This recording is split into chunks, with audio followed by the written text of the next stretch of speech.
It's good day to brew, baby. What is up, YouTube? It's your boy, Millsy. Back with Hometown Commander, back for another episode of Millsy Brews, the show where I take my first pass at the commander in front of us on a budget on my quest to brew the magic world. You know the motto, baby. It's ABB, always be brewing it. That's what we're back to do today. That deck list is going to be down in the description for you below. So I'd really appreciate if you could interact with the video, like, comment, subscribe, consider doing all that YouTube stuff. I'd appreciate it. But today, with the new Eldrazi and Edge of Eternities, I thought we'd reach back and take another look at one of the more popular Eldrazi commanders in Ulalek Fused Atrocity. A both 5-color and colorless commander, if you think about it. Technically 5-color due to the mana pips on its cards, but Ulalek has no color technically due to its Devoid ability, and it can be paid with all colorless mana. And it says whenever we cast an Eldrazi spell, we can pay double colorless. If we do, copy all spells we control, then copy all other activated and triggered abilities we control, and choose new targets for the copies. Kind of a bonkers card in itself, allowing you to not only copy the spells, but copy the triggered abilities you control as well. Some of your big Eldrazi spells have some huge activated and triggered abilities, meaning that Ulalek can really double them up and make them even worse. I tried my hardest to get Ulalek to our normal budget here on the show, but I just didn't think it didn't do the deck justice as we did last time. So I thought we'd just up our budget just a little bit, add a little bit more value, and have some fun. But I want to say a quick thank you to the channel members. Thank you so much for supporting the channel. If you're interested in seeing all of our videos just a little bit early for just $1 a month, consider checking that out down below. Well, the Eldrazi type has definitely grown over time, and there's some pretty great options we can play. Remember that any Eldrazi creature that has a colored mana cost but has Devoid in its text box means that that spell is colorless. So for anything we care about that cares about colorless permanents or colorless spells, that will affect. So something like Benthic Anomaly, even though it's a blue mana pip in its cost, is still going to be colorless. And it's an interesting one. Whenever you cast it for each opponent, you choose a creature that player controls. You make a token that's a copy of one of the creatures, except its power is equal to the total power of all of them, and its toughness is equal to the total power or total toughness of all of them. A very interesting ability, but Benthic's not a bad body in itself, and then it makes that token to add on to it. Breaker of Creation. Whenever you cast it, you gain life for each colorless permanent you control, hexproof from each color, and then, Annihilator 2. Pretty nice ability and a nice attacker once you get it going with the Annihilator. Here's the new Emrakul from Outer Horizons 3. Whenever you cast it, you gain control of all creatures target player controls, flying, protection from spells and permanents that were cast this turn, and then whenever it leaves the battlefield, you sacrifice all your creatures, and you can pay 6 colorless if you discard it to its madness cost. Flayer of Loyalties, whenever you cast it, you gain control of a creature till the turn, you untap it, and you make it a 10/10 with Trample, Annihilator 2, and Haste. Remember, Annihilator 2 is a particularly rough ability that defending player has to sacrifice that many permanents before it blocks. Can hopefully get some good things out of the way or really punish your opponent for attacking them. Hideous Taskmaster, when it comes in for each opponent, you gain control of a creature they control. They all gain Trample, Haste, and Annihilator 1 till end of turn, and it has it as well. So again, just a nice big body that's going to hopefully cause some chaos when it comes in. Also remember that these are cast abilities, right? Meaning that Ulalek can copy them, meaning you get another copy of them coming in, but you also copy the abilities, meaning they would go off an additional time, leading to some fun and some extra chaos, right? Kozilek says that when we cast a spell, if we have fewer than 7 cards in our hand, draw cards equal to the difference, and then Menace, and then we can pitch a card mana value X to counter a spell with mana value X. Kozilek's a very interesting creature, and it's a great commander in its own right. We're just using it here as a support piece. Of course, Roaming Throne may not have Eldrazi printed on it, but as soon as it comes in, it is an Eldrazi. Now, its bottom ability doubles up triggered abilities of creatures we control of that type, meaning we can double up Ulalek's trigger or any other Eldrazi's on the battlefield, but we cannot double up cast triggers off of Roaming Throne. It has to be creatures on the battlefield, but I don't think we really care. I think Roaming Throne is going to add so much extra value for us. Cyber 7 Deaths may not have any activated or triggered abilities, but it's just a house of value, a big 7/7 with 7 great pieces of rule text that just make it a brutal thing to deal with. Spawnbed Protector can bring an Eldrazi from our graveyard back to our hand at the start of each of our end steps, then we get to make a couple Scions that can sack for mana. A nice ability to get some things back and replay them. Titan's Vanguard's one of those sneaky Eldrazi that I don't think gets talked about as much in decks like this. Whenever you cast a spell or whenever it attacks, you just put a counter on each colorless creature you control. Remember, with Ulalek's ability, that could go off twice if you copy the spell with its ability. And I mean, you're just going to start really spreading things out of the board. I know that it's probably not talked about because you have a type of creature where everything's just large and has crazy abilities. But I like that even these uncommon, Eldrazi can come in and add some real value. Twins of Discord, whenever you attack, you choose an odd or even, and creatures with mana value of that quality can't block this turn. This is really interesting because you can basically make sure that like if your opponent has a lot of tokens, you pick even because 0 will be even for the purposes of abilities like this. Then they can't block. Right? There's so many ways you can take advantage of Twins of Discord, and that's pretty darn cool. Ulamog's Dreadsire comes in and can just tap to make a big 10/10 Eldrazi token, or it's a big 10/10 with Vigilance. What I like is that it can still attack and then tap to make the token, right, to get you more value. Got a pair of Ulamogs. Ulamog ceases hunger originally from Battle for Zendikar. Whenever you cast it, exile 2 target permanents, and then whenever it attacks, defending player exiles the top 20 cards of their library. And then the new Ulamog, whenever you cast it, target opponent of your choice exiles half their library rounded up. And it comes in with a counter on it for the greatest mana value among cards in exile, just in general. And then it has Annihilator X, where X is the number of counters on it. This Ulamog is particularly brutal, especially if you're playing against a deck with some pretty big creatures. I think Ulamog can just become an absolute terror. Remember, Annihilators before blocks, and if you were to remove... I believe if you were to remove Ulamog from either combat or if you exiled it, as long as Annihilator's on the stack, I do believe they still have to resolve it. So it's just one of those abilities that's particularly brutal, and it's hard to deal with.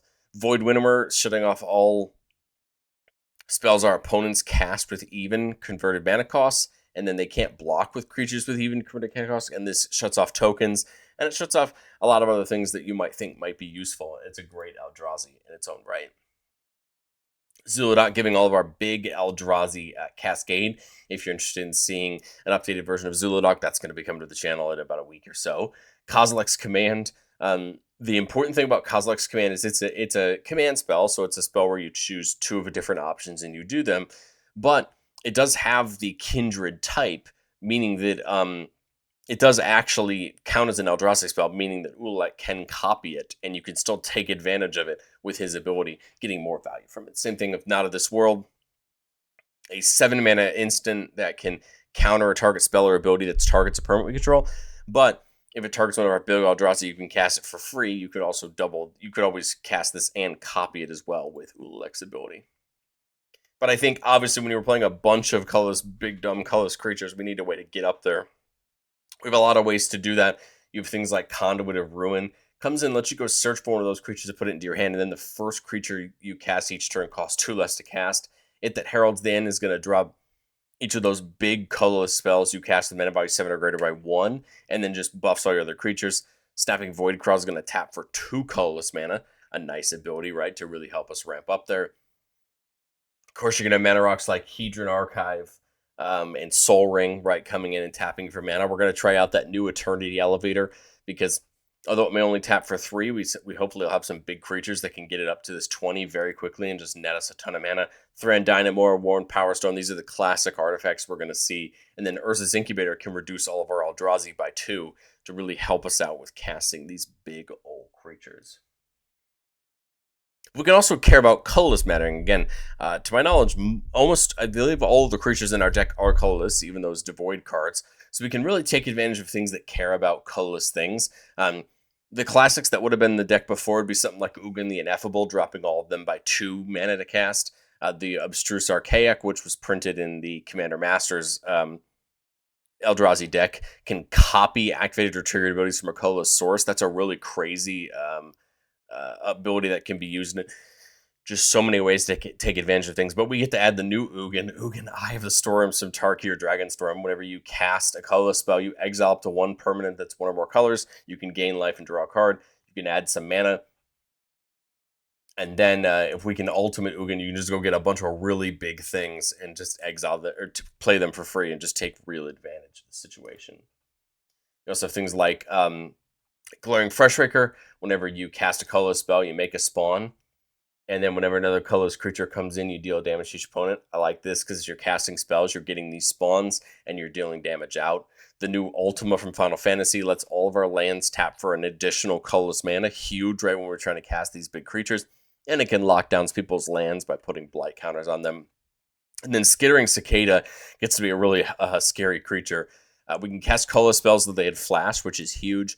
And then whenever you cast a colorless spell, it gets trample and +X where X is that spell's mana value. So you can turn Cicada into a really huge threat. The other thing to remember about Cicada is that you can then cast those huge things at flash speed, potentially getting Cicada into either a bad blocking scenario for your opponents, or maybe they just don't block it, and then you flash in that big Eldrazi, right, and deal a ton of damage.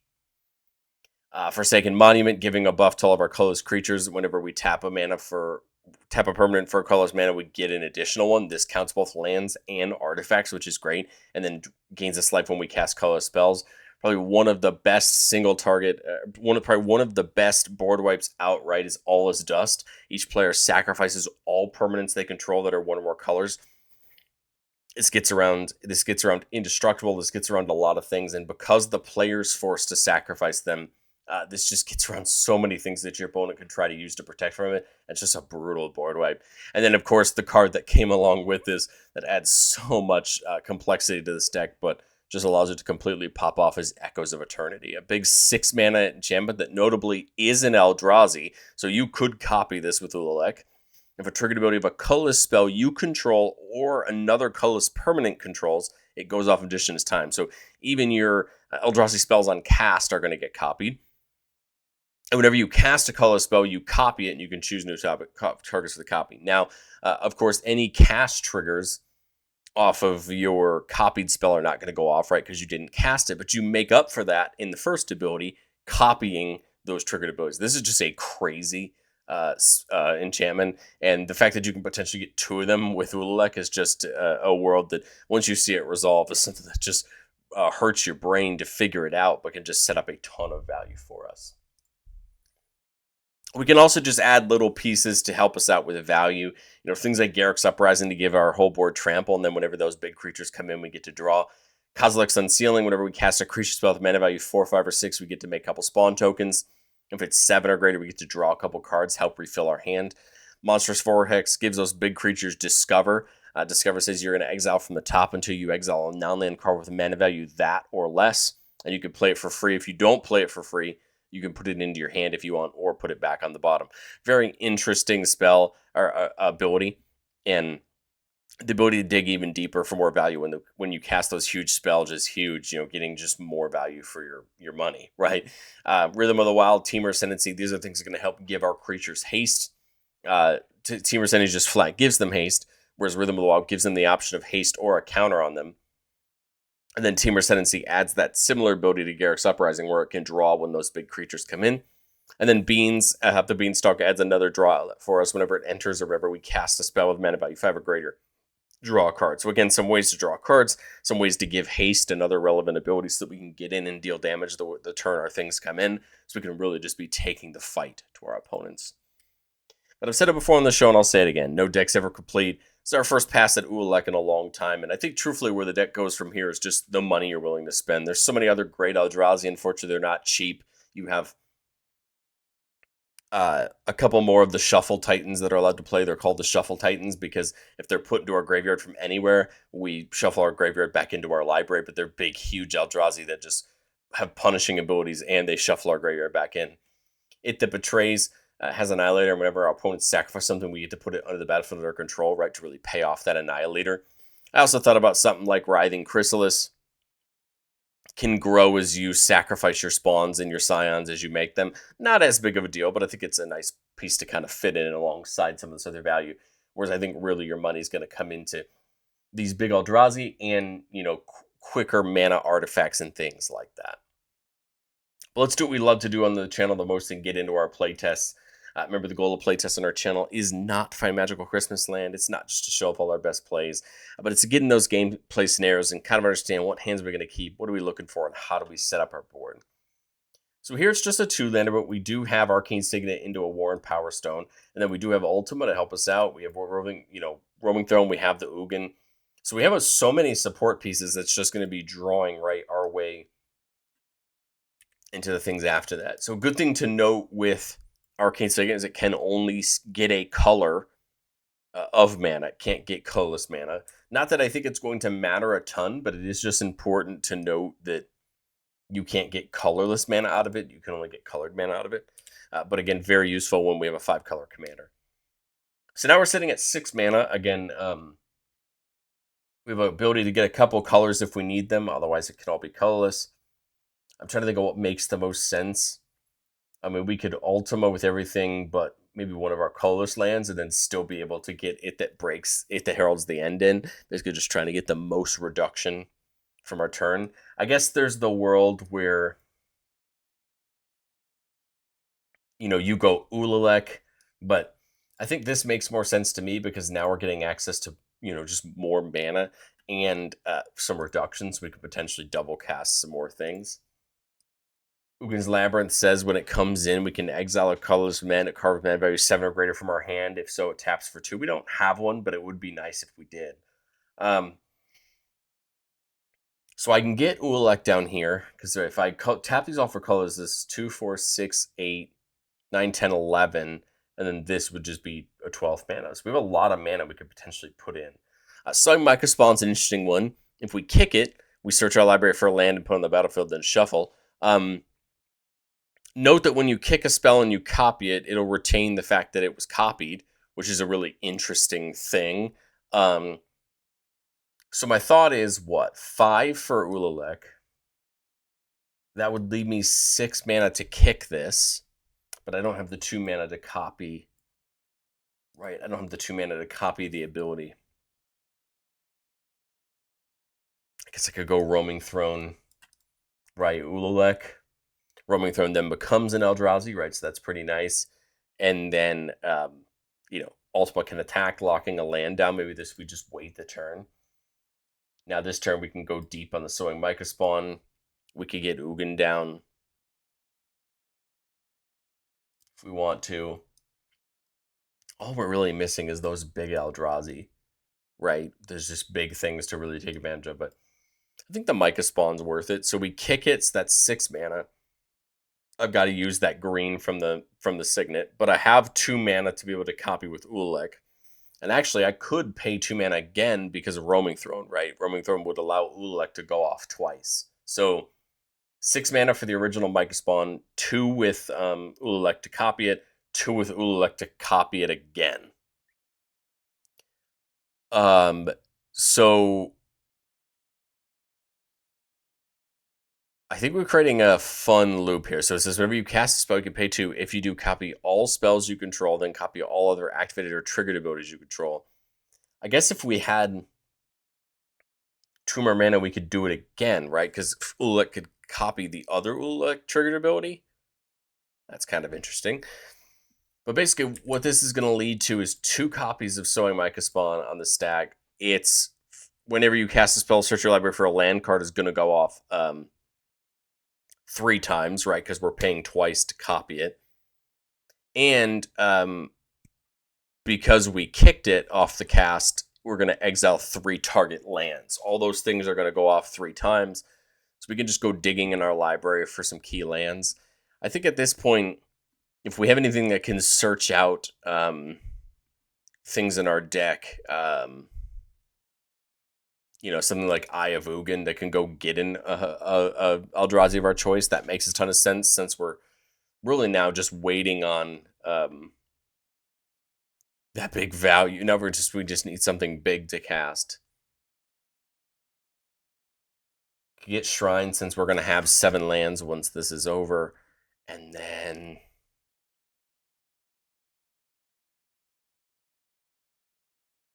I was going to say, we seem to be pretty good on colored mana.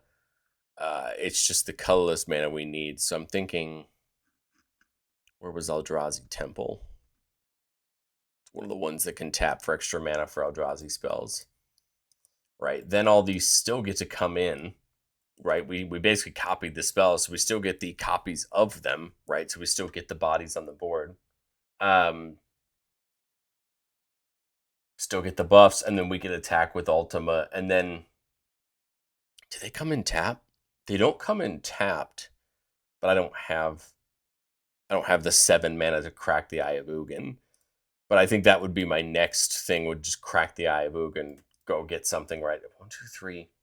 1, 2, 3, 4, 5, 6, 7, 8, 9, 10, 11, 14, 16, 19, 20. So we'd have more than enough to crack the Eye of Ugin, go get any Eldrazi we want, cast it. So 20 minus 7 would be 13. So if we got a small enough Eldrazi, like Ulamog, we could only copy once, right? But if we went and got something a little bit smaller than that, we could copy it multiple times. And I think that's more than enough to show that it would be, right, particularly brutal. I mean, something like Ultima is just going to do such a great job for us, right, in doubling up that mana. Here again, another awkward two-lander, but again, you see Soul Ring, we see Warren Powerstone, we see Kozilek's Unsealing, we see Azlask. Azlask was the alternate commander from this deck. Whenever it or another colorless creature we control dies, you get an experience counter, and you can give buffs to all of your creatures for the number of experience counters you have. And then there's that Benthic Anomaly. So I guess the question comes here is, do we go, Tomb into Soul Ring, or do we go Opulent Palace, and then next turn go Tomb, Soul Ring, Warren Powerstone, right? That to me makes the most sense, so we'll just do that. And then get into turn 3. Now we have the blue mana to get the Unsealing in. That's my thought. And then I've got, 3 mana left? I can play something like Azlask if I want to. And then come to our next turn. 4, 5, 6, 7, 8. 8 mana. Play Ulalek. That's going to trigger the Kozilek's Unsealing to make us 2 spawn. And again, this is good for... I didn't mean to shuffle the deck. This is good for us, right? Because then those can get experience counters onto Azlask, right? And then I don't think I have enough mana here to really do anything else. I could potentially start drawing some cards off the Unsealing next turn, right? But I think that's all we have for this turn. That turn we see Emrakul. So this is 1, 2, 3, 4, 5, 6, 7, 8, 9 mana. So I can play the Sower or the Benthic Anomaly, and I actually have enough mana to copy either of them, right, with Ulalek's ability. So Twins of Discord has Bloodthirst. I don't know that I remember what Bloodthirst does off the top of my head. But opponent was dealt damage this turn. It enters with 2 additional creatures on it. Oh, okay. So can add the creatures you sack after it. I think Benthic makes the most sense. Unless nobody has any creatures, then I probably would just go for the Sower or the Twins of Discord. So if people have creatures, I'd go for the Anomaly. If people don't, I would just go for the Swords of Discord. Unsealing is going to go off, drawing me 3. And then if I copy it, I'm going to end up drawing 3 more. I don't think we mind. We have played our land for turn. We can get rid of a card if need be.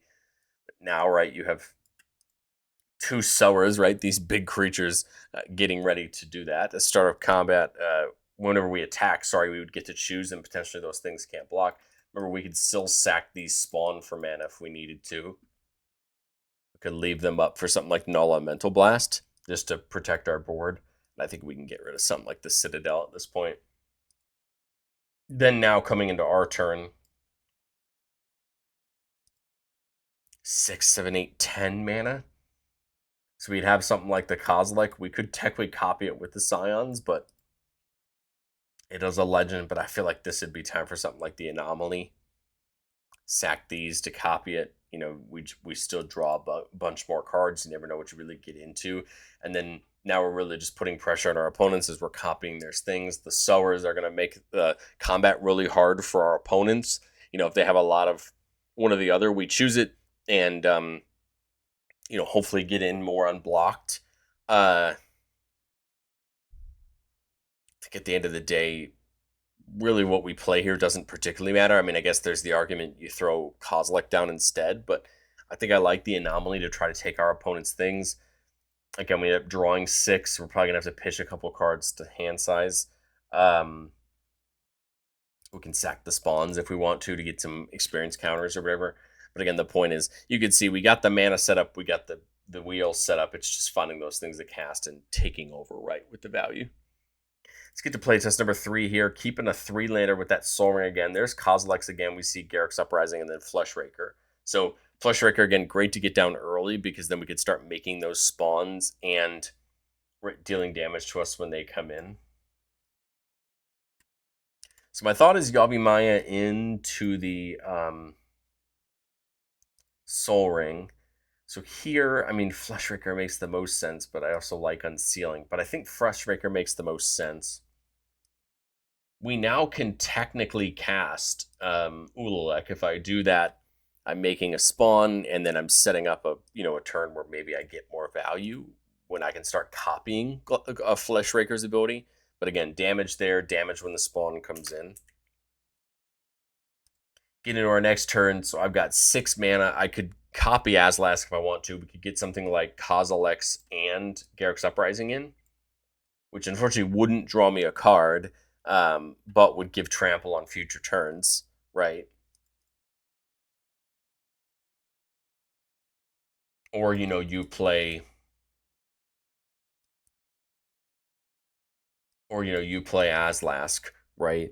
The cast trigger would get you a spawn. If I paid the 2 to copy it, I'm basically getting 2 spawns. 2 damage there. I would get a copy of Azlask, which is going to die to the commander, which is going to die to legendary rule, right? But it's going to trigger the other Azlask to get us 2 experience counters because it sees itself die and it sees the other Azlask sees it die. So now we got a couple counters that we can maybe set up for Azlask on a future turn. We've got a few more mana if we want to use it. But I don't think we need to just quite yet. And then set up here for our next turn. There we see the Ulamogs. That's 4, 5, 6, 7, 8, 9 mana if we wanted to this turn. No, we could still hard cast something like the Breaker of Creation. We don't have to copy the spell that we cast, but arguably it could make more sense to like get the Unsealing in first before we cast these huge things, right, to get the card draw. So if I do that plus the Uprising, 1. Let's think about this. 1, 2, 3. I'd have 1, 2, 3, 6 mana left. My thought with Garruk's Uprising is then it just helps in future turns, especially if you can get Azlask going, right? Which should be going to be pretty easy to do. Do we have Wooburg? 1, 2, 3. Well, as soon as we get into land, we would with World Tree. That's basically the only thing stopping us. We could crack the Urza's Cave for one of our like a white land, because then we would have all 5 colors right here. So we could think about doing that. 1, 2, 3, 1, 2, 3. We actually, or sorry, that came in tap. So we could sack a spawn to play that, which would put another counter here, but it would let us crack this Urza's Cave to go get a white source. But I actually think it makes more sense to go get something that can tap for more mana, because we got 2, 4, 6 mana right now, 8 with the spawns. If we could go get something like Eldrazi Temple, that would be 10 mana next turn, or enough something for something like Ulamog. But I think it still makes more sense to go for the Breaker, because then you can draw some cards, right? Get some cards into our hand, try to get some more mana in for the Breaker. I'm just realizing I have to pay 3 to get that Urza's Cave, don't I? Dang it. Okay, well then let's, instead of playing the Garruk's Uprising, let's still just go get the Temple. We'll play the Kozilek's and just go get the Temple instead. I forgot that it takes 3 mana to do. But again, I still think it's worth it because of the extra mana. So then as we come into our next turn, all right, so now all of our lands can tap for a mana of any color. Not that we want them to. But they do have the option to now. And I think it's what? 1, 2, 3, 4, 5, 6, 7, 8. And I've got 3 mana left over. Like, I could get Garruk's in and cast the Breaker and not copy it, still get a card draw when it comes in, still get a couple spawn. Or I just don't cast, or I copy the Breaker, I would draw 6, right? And get a couple more spawns, could potentially leave into something else played this turn. That's an interesting proposal. I'm getting more damage off of the Fleshraker, right? This would make sure that I wouldn't. I would only draw 3 by this account with the unsealing. I still draw 1 with Uprising, though. I think I like the Uprising line a little bit better. On cast, get the spawn, damage everybody, draw 3 off of the unsealing. Breaker comes in, draws me a card off the Uprising. I still have 3 mana, but nothing to use the 3 mana on. But now I think we're still in really good shape to cast something absolutely huge next turn, whether it's the Taskmaster, where you go straight for the Ulamog. I think we'll have more than enough mana to really affect the board and keep the party turn rolling. But let's go through one more playtest here. Keeping a 3-lander with Herald's Horn. There's the Hedron Archive and that unsealing again. And then we see that new anti-causal vestige, which is interesting, can really help us put permanents down if we have enough lands out. I think the Sanctum on turn 1. Still have nothing to put under that Labyrinth if we want to wait a little bit, right? And Shrine. Eldrazi Temple, and I'm almost thinking Kozilek's unsealing.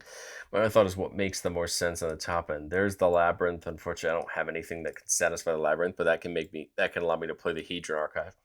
We see Eldrazi Monument gives all of our creatures indestructible. We just have to give up a creature at the start of our upkeep. Ugin's Binding can return something to our opponent's hands, but then whenever we cast a colorless spell with a big mana value, we basically can get a Cyclonic Rift ability back out of our graveyard. So as we come into the next turn, play the Nomad Outpost 4, 5, 6, but if I use it for an Eldrazi, it's 7 mana. If I warp this in, I could put something like Eldrazi Monument down. But I think it's just Ulalek. Ulalek makes me 2 spawn that I can use. Is it Scion or Spawn? 2 spawn that I can use on a future turn for some more mana, or even this turn, right? Because I have 4 mana. Just get the Herald's Horn down. Calling Eldrazi. Right, just getting some more value on the board. Start a turn, not an Eldrazi, so we're going to draw it normally. 1, 2, 3, 4, 5, 6, 7, 8. But Eldrazi costs 1 less, but it's 9 if I use it. So I kind of like the Titan's Vanguard. Again, whenever you cast the spell, you put a counter on each creature control, but now we'd have a couple on the right Vanguards coming in that could be a big threat. And like I said, I did have 9, so this is only going to cost 4. There's the red. Oh, do I not have green?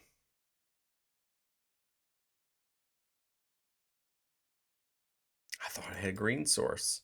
We don't have a green source. We can't cast Titan's Vanguard. Interesting. I don't know that I knew that in my head when I planned that out. Well, we could still Vestige.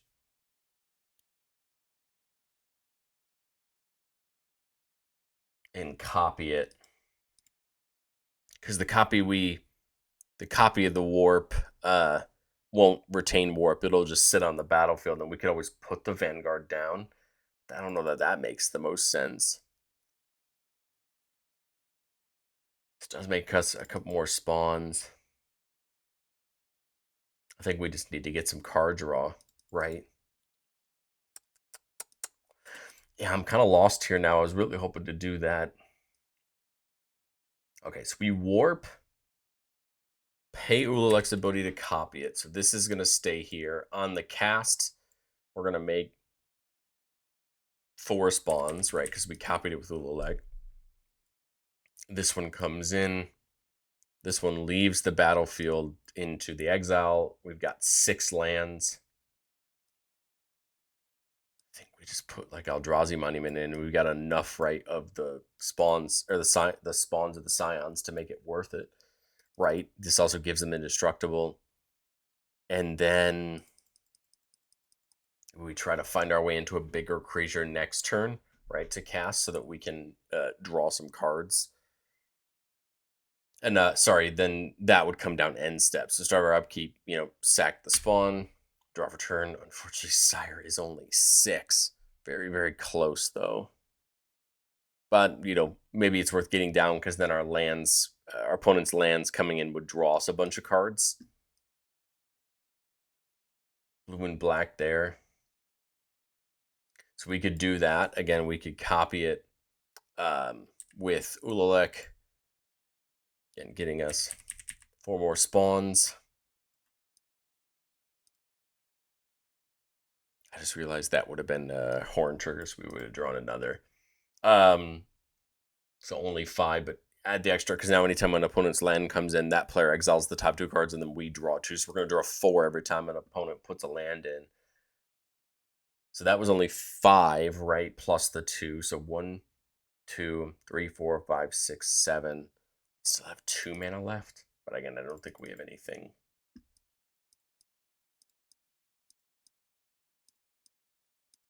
Because I don't even have the green source for the dispatch, right? We're in the exact same spot we were with the Vanguard.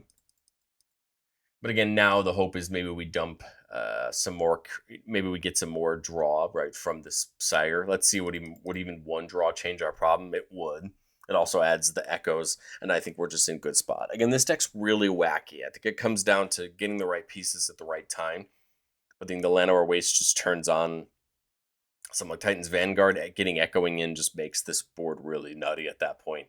And I think the Sires themselves are probably just going to help us draw enough cards to take over the game. But I'd love to know, what do you think of Ulalek down in the comment section below, and I will catch you on the next one.